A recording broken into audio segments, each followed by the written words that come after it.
Okay, so let's talk the Premier to Death Star 2 format. So, I'm kind of excited about this because when I was getting back into the game a year ago and started making these videos, I kind of wanted to help people that were getting back into the game also and weren't able to find a lot of resources. So just trying to be helpful on strategies and decks, doing fun things and stuff. And, one of the nice things about the Premier Death Star 2 format is if you are a returning player or a new player, this is probably the format that is going to be best for you to kind of start with because it deals with cards that were printed basically between like 1995 and 1998, which was the start of the game, is also the game when the game was at its height of popularity. A lot of people played this at that time in the 90s. Anyway, a lot of fun original cards, and again, just kind of simpler than in the game. This game was simpler then versus how it is today, not just because there were a lot less cards, but also because there were no defensive shields, which just adds a whole nother level of complexity. And if you're a new and starting player, I don't know. It's just not a good way to start the game. I don't think trying to learn everything at once. So this is a format that's great. There's not a ton of sets in this format, but yeah, it's still really fun to play. Still a lot of strategies. So anyway, just kind of get into it. This is a deck list. I think it's the exact deck list. There was a big Premiere to Death Star 2 event end of last summer on GEMP, and GEMP is the way to play Star Wars CCG online. I actually, for the first time about a month or 5 weeks ago, started playing on GEMP, and it is definitely, I'm glad I did. It's definitely fun. It's not as fun as playing in person, but it is super convenient. You can just log on, and they also, the other thing that's really awesome is they have leagues and these events, and there's a lot of retro stuff. So like I'm in a Premiere to Death Star 2 league right now. I'm in a Decipher Cards Only league. At the beginning of April, there's a big Decipher Cards league starting. It's going to be a big event going until the middle of May, I believe. And first place in that event is going to be an uncut sheet of Coruscant Dark Side rares, which I've never seen an uncut sheet of. I don't think of any Coruscant rares. So like, I don't know, very neat prize, both from a value standpoint and also like from a collecting standpoint, because you just don't see uncut sheets from Coruscant very often. So anyway, pretty excited about that. I've been practicing a lot. I've been playing a lot of Decipher Only online. But yeah, I've also been playing a lot of Premier Death Star 2. Fatty, who has a YouTube channel, does a lot of stuff, talk a lot about Star Wars CCG. He actually organized this event a few weeks ago. It was a little bit crazier than just Premier Death Star 2. It's Premier Death Star 2 with only Cloud City locations, so it was kind of like a Cloud City event with just Premier Death Star 2 cards. So anyway, it was pretty fun, and that's actually kind of got me into the Premier Death Star 2. So anyway, this deck list again from event last summer. Hunter Hayes, I think he got second place, and this was his light side deck. So this is what's called Throne Room Mains, and basically because your starting location is the Yavin 4 Massassi Throne Room. And big thing here is let's light side go first. So you play down your location.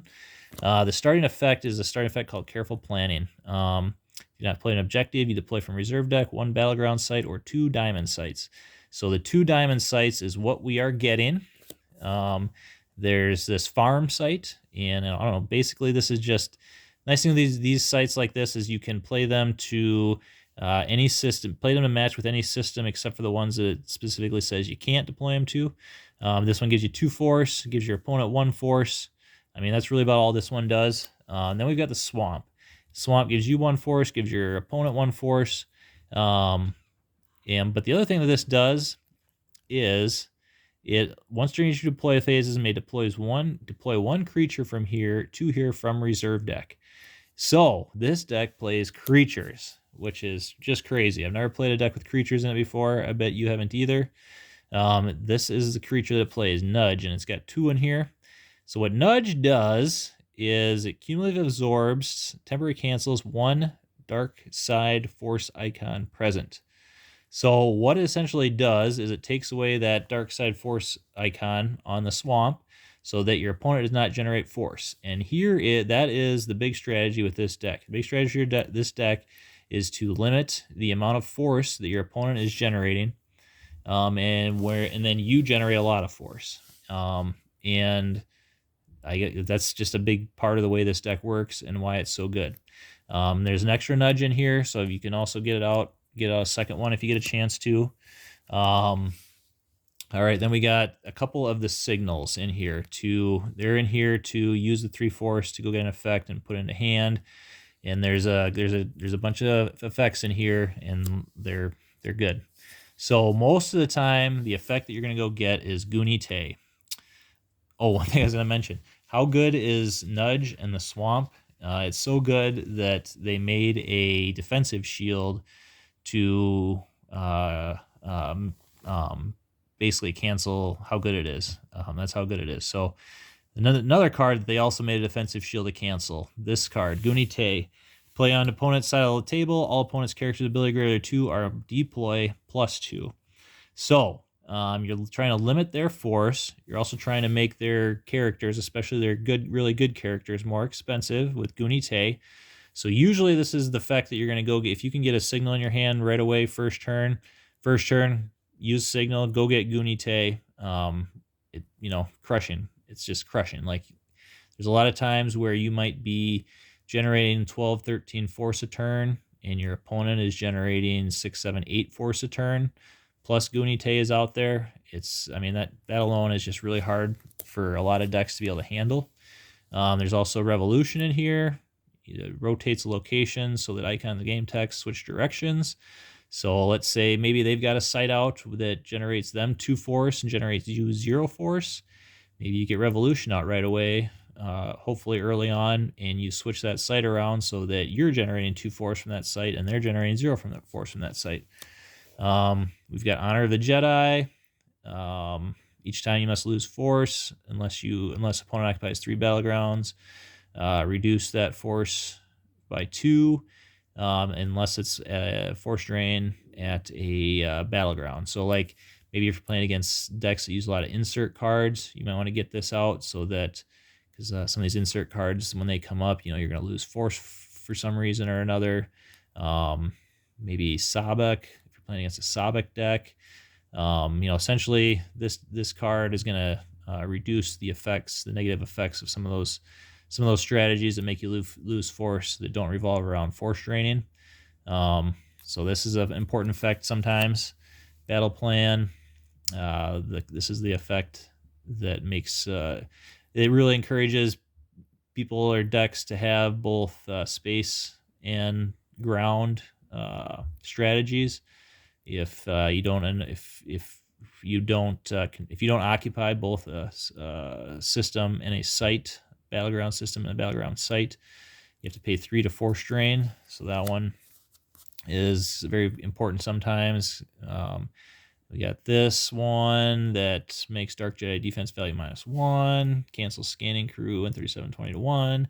Also, you can sacrifice this, or you can place it in the lost pile to go get an Endor or Death Star 2 effect, which are a lot of these effects. So a couple ways to use that.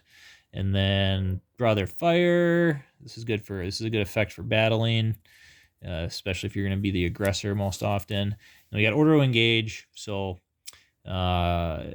if battle did not take place at every location where both players have presence at the end of that phase, opponent loses 3 force at the end of opponent's battle phase. So makes your opponent have to fight you. There's some strategies here, in particular with what is it?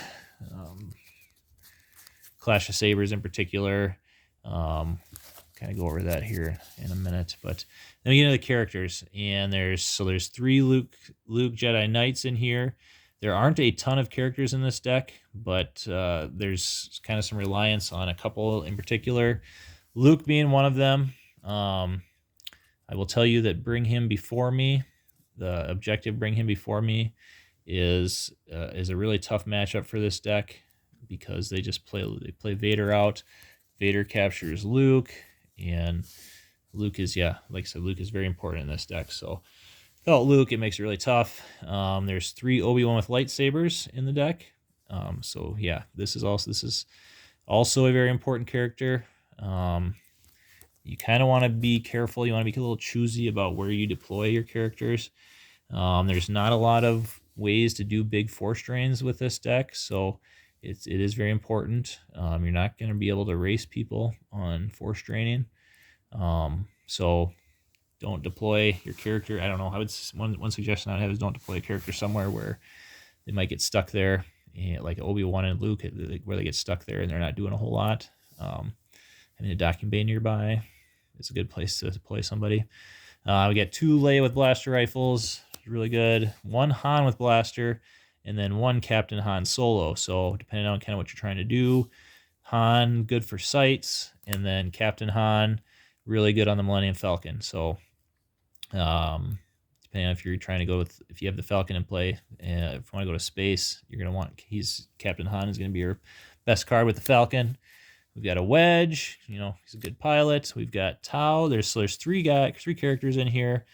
Tau's Ka, Ori Marco, and Milas that have ability of 4. They have a couple other little things. Tau's gets bigger. He's power +3 if there's an opponent's alien ability greater than 3 present. Ori Marku, let's see, if you just want to battle against an Imperial, opponent loses 2 force. So kind of a nice little ability there. And then Milas is just a good pilot. Then you don't use the nighttime conditions part of this at all, so don't worry about that. But ability 4 also, so these guys can potentially, depending on what you're playing against, they can potentially hold on a sight on their own, maybe. And then we got 2 pilots in here, Tycho and Lieutenant Blout, and these are both spies. And so I'm pretty sure the whole reason these 2 guys are in here is mostly just to ambush somebody at a one of these docking bay sites that people use, where they generate your opponent 1 force, they generate you 0 force. But because of that one effect, if they have somebody at those sites, they generate extra force. Which is very common in this format. So there will be some times where you're playing against somebody and they're going to put down 1 weak, usually a weaker character at one of these docking bays just so that they can generate more force. And if you have one of these guys in your hand, you could ambush them. Hopefully you have one of these guys, and then you have 1 or 2 other more powerful characters, and then you ambush them and just crush them, blow them out, and potentially just win the game right there, because you may overflow them, do so much overflow damage that it just makes it really difficult for them to recover. So anyway, I'm pretty sure that's most of the reason these guys are in here. They are pilots also, so they can be on the Millennium Falcon. All right, sense. So there are 7 senses in this deck. 7. Isn't that wild? I remember having some major sense in altar battles back in the day, and it's just because sense was so good. You're going to probably be playing, a lot of decks play the effects that are really strong, that make against sense and altar, that make them a little bit more costly to use, shall we say. But anyway, 7 senses in here, so you're probably going to be able to make it tough on your opponent to play good interrupts, basically. There's 2 altars in here. Get rid of some of the good effects that are out there. Out of commission, there's 3 of this card. The main thing this card does is it randomly select 1 card from opponent's lost pile or blaster rack and put out of play. And I guess, so a couple of reasons for that. There's a couple of decks. Brangus Glee in particular is a guy that lets you switch around cards from your hand in your lost pile. And there's a strategy around that is a little abusive and very powerful. So these can help with that. Getting cards out of the lost pile helps with that. And then the other thing is, let's say you force drain somebody early on and they lose Vader, and then you use this and you get lucky and you hit Vader. Vader, the thing with once a unique character is placed out of play, you can't play other copies of that unique character. So if you hit a big character early from the lot and remove them from the game using this card, you're not gonna be able to play that character for the rest of the game. And that could also, that has the potential of winning you the game, basically, because some of those powerful characters like Vader or Emperor Palpatine. If they lose one of those, it's gonna be a real struggle for them to be able to beat you. Grimtosh, just a really good card here. There are definitely, since you're not going to be force draining real heavy and fast, there are definitely some matchups where you're going to kind of be staring each other a little bit, drawing a lot of cards. This card is really good against those matchups because you can punish your opponent for drawing a lot of cards and keeping a lot of cards in their hand. I know if Han and Leia are in a battle together, you draw 2 Battle Destiny, or you can play Leia for free if somebody just initiated a battle against Han. Comes in handy sometimes. Weapon Levitation, you can either search or use pile for a weapon, or steal a weapon from an opponent. I did steal Darth Vader's lightsaber from a guy at this Cloud City Premier Death Star 2 event a few weeks ago, so that was kind of fun. But yeah, it helps you steal a character weapon present. Clash of Sabers is just can be just, I don't know, game changing, I guess, a lot of times when you play it. Let's see, 2 force to target a character present with your war with a lightsaber. They cannot move or battle until end of your next turn. So if you play it on your turn, they can't move or battle on your turn. They can't move or battle on their turn, next turn, and then your turn after that, they still can't move or battle. So, yeah, really powerful. Not only does it work well if by removing one of the, say, 2 or 3 characters that are a site from being able to battle, that really hurts them a lot. You can also use order to engage so that they can't move and they can't battle, and then they just lose 3 force, which is kind of fun. Gift of the Mentor goes and gets a weapon. There's 2 lightsabers in here, and that's what that's for. There's only 2 starfighters in here, Tantive 4, Millennium Falcon. You want to be very careful in space because there are some dark side decks that are very strong in space. There's some very strong TIE fighter decks. I have trouble resisting the urge to, if I have Millennium Falcon in my hand, I have trouble resisting the urge to attack Baron Soontir and Saber 1. They're really strong together, and I'd say usually you are definitely not going to want to attack Baron Soontir, Fail, and Saber 1, so stay away from them. Kind of resist the urge to do a lot of real heavy battling in space. You kind of want to pick and choose your battles. Anyway, those 2 starfighters there, and then there's 8 sites that give 7 sites, 1 system that give you 2 force and give your opponent 0 force. And this also helps you get that force advantage. Only downside is there's not any way to pull these out of your deck or deploy them with other cards, so you just have to draw them.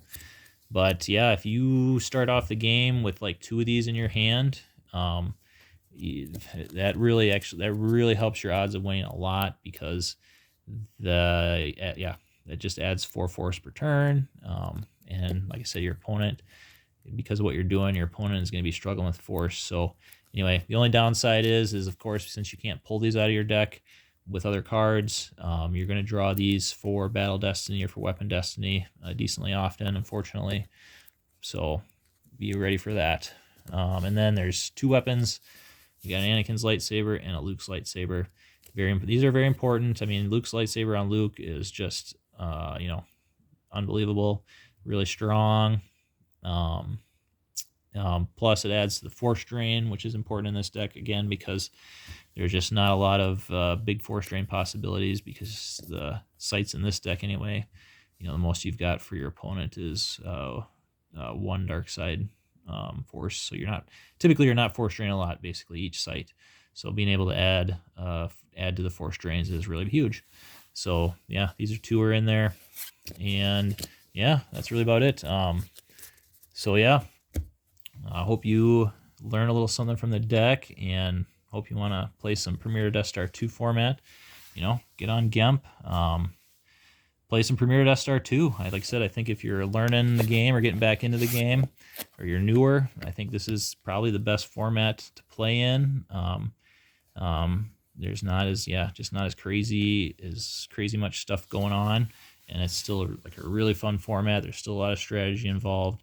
So yeah, hopefully see you around on Gemp maybe. And otherwise, may the force be with you.